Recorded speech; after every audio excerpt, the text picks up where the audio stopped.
नमस्कार मित्रांनो, अशोक मामा या मालिकेच्या आजच्या भागात आपण बघणार आहोत.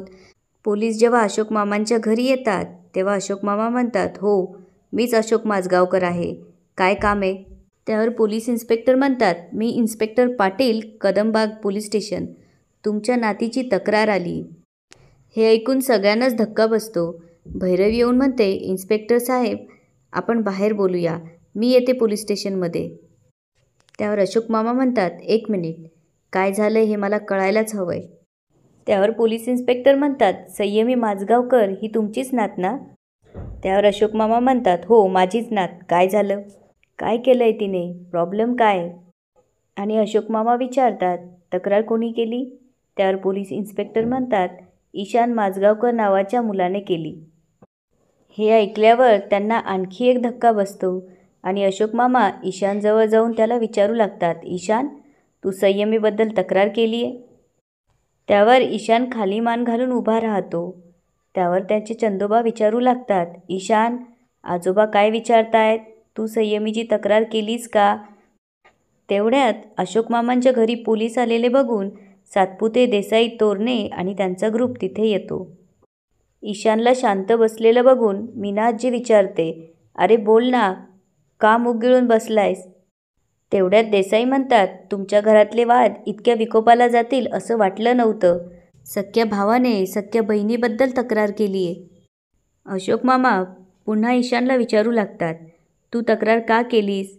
पण ईशान मात्र काही बोलत नसतो. त्यावर ते रागावूनच म्हणतात, सांगतोस की देऊ एक मुस्काटीत.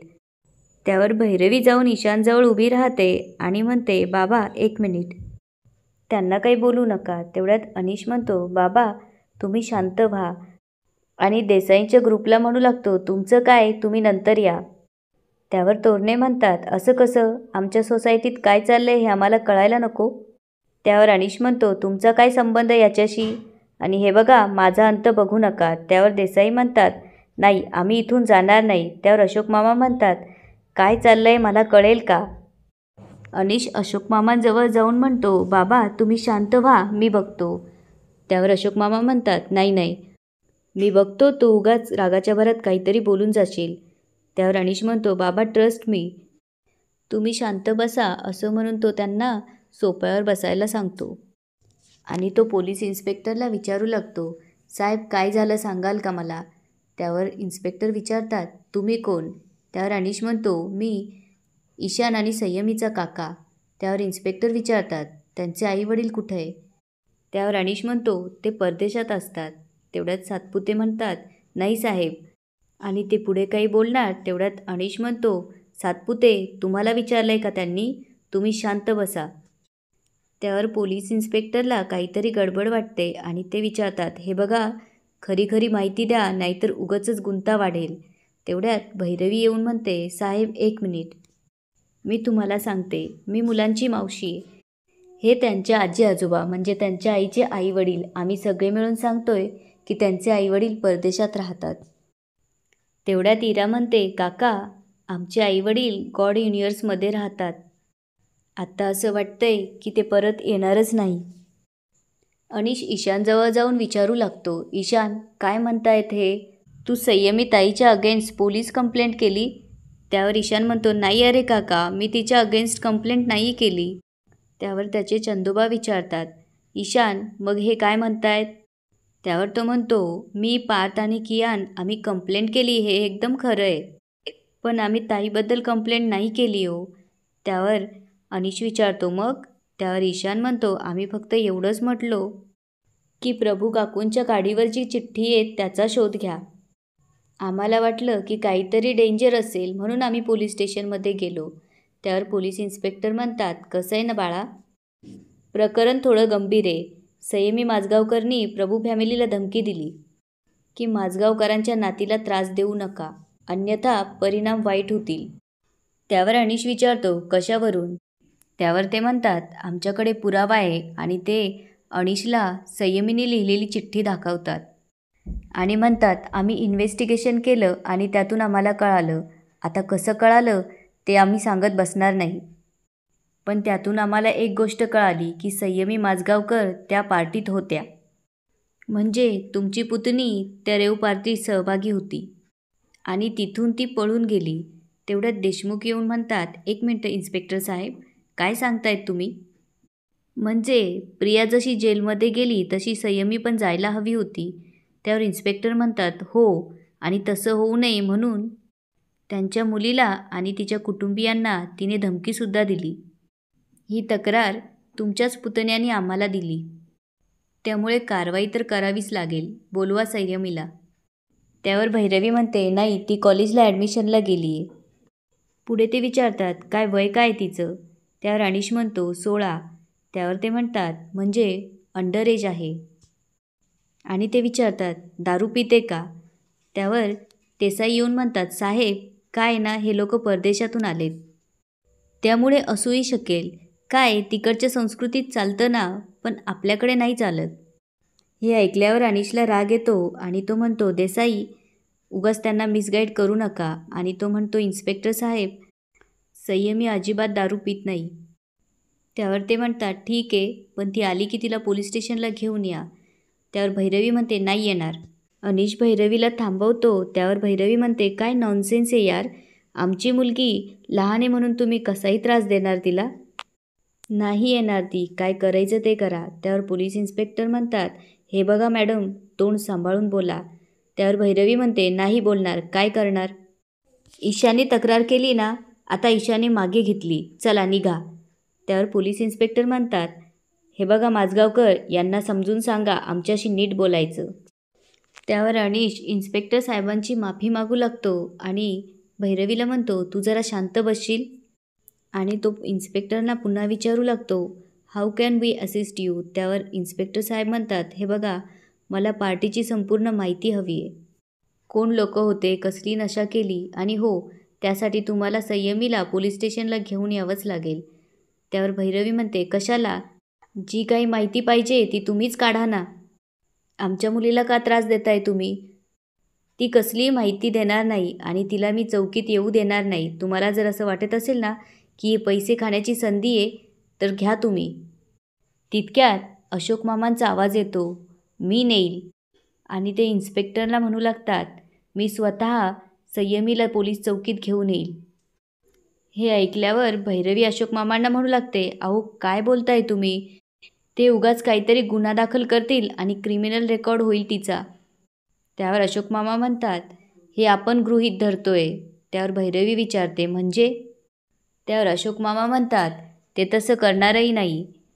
त्यावर भैरवी म्हणते, ते तसं करतील आणि पैसे उकळतील आपल्याकडून. त्यावर पोलीस इन्स्पेक्टर म्हणतात, ओ बाई, काय पैसे लावले? आम्ही मागितलेत का तुमच्याकडून पैसे? तुम्हाला तुमच्या मुलीची काळजी आहे की नाही? त्यावर अशोक मामा म्हणतात, हे बघा, मी येईल घेऊन संयमीला पोलीस स्टेशनमध्ये. त्यावर भैरवी म्हणते, मी असं होऊ देणार नाही. त्यावर अशोक मामा म्हणतात, असंच होईल आणि कायद्याप्रमाणे जे योग्य असेल तेच मी करणार. आणि तिने जर गुन्हा केला असेल तर त्याची शिक्षा तिला मिळेलच. आणि ते इन्स्पेक्टरला म्हणू लागतात, इन्स्पेक्टर साहेब, मी तुम्हाला शब्द देतो की मी माझ्या नातीला घेऊन पोलीस स्टेशनला येतो. तुम्ही आता जाऊ शकता. आणि म्हणतात, आणि एवढंच सांगतो, मुलगी लहान आहे, त्यामुळे तुमच्या संपूर्ण सिस्टीमबद्दल तिच्या मनात तेढ निर्माण होईल असं काही करू नका, प्लीज. त्यावर ते म्हणतात, ठीक आहे, घेऊन या तिला. आम्हाला कोणाला त्रास द्यायचा नाही, आम्ही समज देऊ आणि सोडून देऊ. असं म्हणून ते तिथून जातात. अनिश देसाई सातपुते त्यांना म्हणतात, आणि तुमचं काय, निघा आता. ते रागातच येतात आणि म्हणू लागतात, काय थेरं चालले या लोकांचे. ते माजगावकर इतरांना शिस्त शिकवत असतात. आता यांची नात काय गुण उधळते ते बघा म्हणावं. त्यावर तोडणे म्हणतात, अहो, एवढ्यात 2दा पोलीस येऊन गेले, अशाने मुलांवर काय संस्कार होणार देवच जाणे. त्यावर देसाई म्हणतात, झालं ते खूप झालं, हे कुटुंब आपल्या सोसायटीत नको असा ठराव मांडणार आहे मी आता.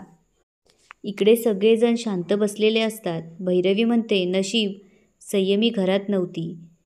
त्यावर तिचे बाबा विचारतात, मला एक कळत नाही, ती त्या तसल्या पार्टीला गेलीच कशी? अशोक मामांना टेन्शन येतं आणि ते उठून तिथून जायला निघतात. अनिश विचारतो, बाबा तुम्ही कुठं चाललात? त्यावर ते म्हणतात, जरा पाय मोकळे करून येतो. त्यावर तो विचारतो, म्हणजे कुठे?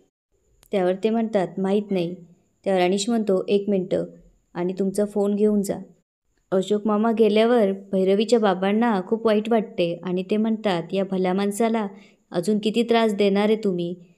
त्यावर भैरवी म्हणते, काय बोलताय बाबा तुम्ही. पार्टीला जाण्यासाठी कुठले आईवडील हसत हसत परवानगी देतील. आणि हे तर वडीलही नाही त्यांचे, आजोबा आहेत. त्यावर तिची आई म्हणते, त्यानं काय फरक पडतो. त्यावर भैरवी म्हणते, अगं 2 जनरेशन आधीच्या माणसाला कसं पटेल हे. त्यावर तिचे बाबा म्हणतात, हा जनरेशनचा प्रश्नच नाही आहे. प्रत्येक कुटुंबाची एक चौकट असते आणि ती चौकट कुठल्याही पिढीने मोडणं ही चूकच असते. त्यावर तिची आई म्हणते, आणि तू त्या चौकटी ओलांडल्यास. तुझ्या आयुष्याचं जे झालं ते झालं. आता संयमीच्या आयुष्याचं नुकसान करू नकोस. हे ऐकून भैरवी म्हणते, व्हॉट, मी तिच्या आयुष्याचं नुकसान करतीये. त्यावर तिचे बाबा म्हणतात, मग तू का जाऊ दिलंस तिला. त्यावर ती म्हणते, मला काय स्वप्न पडलं होतं का त्या क्लबवर रेड पडणारे म्हणून. एवढाही विश्वास नाही का तुमचा माझ्यावर. नसेलही, तेही जाऊ दे. आणि ती म्हणते, मला फक्त एवढंच वाटलं की गेले काही महिने तिने अतिशय भयंकर काळ बघितलाय. तिला आनंद वाटावा असं काहीतरी तिने केलं पाहिजे, एवढंच मला वाटत होतं. आणि सोसायटीमधल्याच मुलीबरोबर जात होती म्हणून मी तिला जाऊ दिलं. जाऊ दे ना, एकदा कानफाटा नाव पडलं तर पडलंच. त्यावर अनिश म्हणतो, 1 मिनिट, मी जरा जाऊन येतो. त्यावर भैरवी म्हणते, तू कुठं चाललायस. त्यावर अनिश म्हणतो, इथे मला डोक्याला डोकं लावून नाही बसायचं आहे. आणि तो म्हणतो, आपल्या भांडणाचा मी बाहेरच्या लोकांना ॲडव्हान्टेज घेऊ देणार नाही. त्यावर भैरवी विचारते, बाहेरचे म्हणजे कोण. त्यावर अनिश म्हणतो, त्या मिसेस प्रभू. सोडणार नाही मी त्यांना, असं म्हणून तो त्यांच्याकडे जायला निघतो. अनिश रागातच प्रभूबाईंच्या घरी येतो आणि त्यांना विचारू लागतो, पोलिसांना तुम्हीच सांगितलं ना की संयमी त्या पार्टीत होती. प्रभूबाई काहीच बोलत नाही. त्यावर अनिश म्हणतो, सांगितलं ना, हरकत नाही, ती होतीच त्या पार्टीत. पण त्या पार्टीमध्ये तिने ज्या ज्या गोष्टी बघितल्या आहेत त्या सगळ्या गोष्टी त्या पोलिसांना सांगणार आहे. आणि तो म्हणतो, तुम्हाला काय वाटलं आम्ही बदनामीच्या भीतीने शांत बसू. बाहेरच्या बाहेर काहीतरी सेटलमेंट करू. तर आम्ही माझगावकर आहोत. आम्ही प्रॉब्लेम फेस करतो, दुसऱ्यांवर ढकलत नाही. बाबा स्वतः संयमीला पोलीस स्टेशनमध्ये घेऊन जाणार आहे. जी शिक्षा व्हायची ती होईलच तिला. पण ज्या ज्या गोष्टी तुमच्या प्रियाने त्या पार्टीत केल्या आहे ना, ज्या ज्या प्रकारचा नशा केला आहे, ते सगळं पोलिसांना कळेल. हे ऐकून प्रभूबाई घाबरतात. तो पुढे म्हणतो, आणखी एक, दुसऱ्याच्या मुलांना नावं ठेवतात ना तुम्ही, पण स्वतःची मुलं बाहेर जाऊन काय दिवे लावतात याच्याकडे जरा लक्ष द्या. हे ऐकल्यावर प्रभूबाईंना राग येतो आणि त्या म्हणतात, हे बघ अनिश, जरा तोंड सांभाळून बोल. त्यावर अनिश म्हणतो, काय खरं बोललो म्हणून मिरच्या झोंबल्या. पहिली आणि शेवटची वॉर्निंग देतो तुम्हाला. पुन्हा जर तुमच्या प्रियाने आमच्या संयमीला कॉन्टॅक्ट करण्याचा प्रयत्न केला तर मी स्वतः जाऊन तिची कंप्लेंट करेल. मग काय होईल त्याला मी जबाबदार नसेल, अशी धमकी अनिश प्रभूबाईंना देऊन जातो. इकडे ईशान रडत असतो आणि इराला म्हणतो, इरा, का लिहिली असेल संयमीताईंनी ती धमकीवाली चिठ्ठी. त्यावर इरा म्हणते, ईशान, ती घाबरली असेल ना. आपण नाही का घाबरत. तू नाही का एकदा डॉगीला बघून घाबरलास आणि चिखलात पडलेलास. आपण घाबरल्यावर डंबोसारखंच वागतो ना. त्यावर ईशान म्हणतो, तिने आपल्याला का नाही सांगितलं की ती घाबरली आहे. त्यावर इरा म्हणते, ती कशी सांगेल, ती आपली मोठी ताई आहे ना. आणि तो रडू लागतो आणि म्हणतो, ती त्या प्रियाला घाबरते हे आपल्याला पण माहीत नव्हतं गं. त्यावर इरा त्याचे डोळे पुसते आणि म्हणते, रडू नको ईशान, मी आहे ना. आणि तो म्हणतो, इरा, आपण जेव्हा रडतो तेव्हा ताईच्या कुशीत जातो. आपल्याला जेव्हा प्रॉब्लेम असतो तिला जाऊन सांगतो. पण तिला कोण आहे गं, ती कोणाला जाऊन सांगणार. त्यावर इरा म्हणते, ईशान, ती सांगणार होती आजोबांना, एकदम गुड गर्लसारखं, पण त्याआधीच सगळं स्पॉईल झालं. त्यावर ईशान म्हणतो, तिने जर आजोबांना सांगितलं असतं तर आजोबांनी तिची मदत केली असती आणि आता तर आजोबा तिच्यावर खूप चिडणार. इकडे भैरवी तिच्या आईबाबांना म्हणत असते, काय सोसायटी ही, काय माणसं आहेत इथले. एक रात्र मुलगी घराबाहेर राहते तर एवढा धिंगाणा होतो. आणि तुम्ही म्हणतात मुलाने इथं राहावं. हे घर नाही आहे, डबकं आहे डबकं. मुलं इथे कंटाळत आहेत, बांधली जात आहेत, तुम्हाला दिसत नाही आहे का हे. त्यावर तिचे बाबा विचारतात, मग काय म्हणणं आहे तुझं. त्यावर ती म्हणते, काय करायचं काय, इथून त्यांना आपण घेऊन जाऊया. मी सांभाळेन त्यांना आयुष्यभर. त्यावर तिची आई विचारते, मग तुझा नवरा? त्याचं काय, लग्न केलंयस ना तू, मग इथून एकटीच बाहेर पडणारेस? आणि ती विचारू लागते, एक सांग भैरवी, इतकी महत्त्वाकांक्षी मुलगी तू अचानक लग्न करून बसलीस, मुलं तुझ्याजवळ राहावीत म्हणून. त्यावर ती म्हणते, अरे तुम्हालाच वाटत होतं ना की मी लग्न करावं, माझा संसार व्हावा, मग आता खुश नाही आहे का तुम्ही? तिचे बाबा म्हणतात, कारण आम्हाला हे सगळं ऑड वाटतंय भैरवी, काहीतरी गडबड आहे असं वाटतं. याच ठिकाणी आजचा एपिसोड संपतो. आता पुढे काय होणार ते बघूया उद्याच्या एपिसोडमध्ये. धन्यवाद.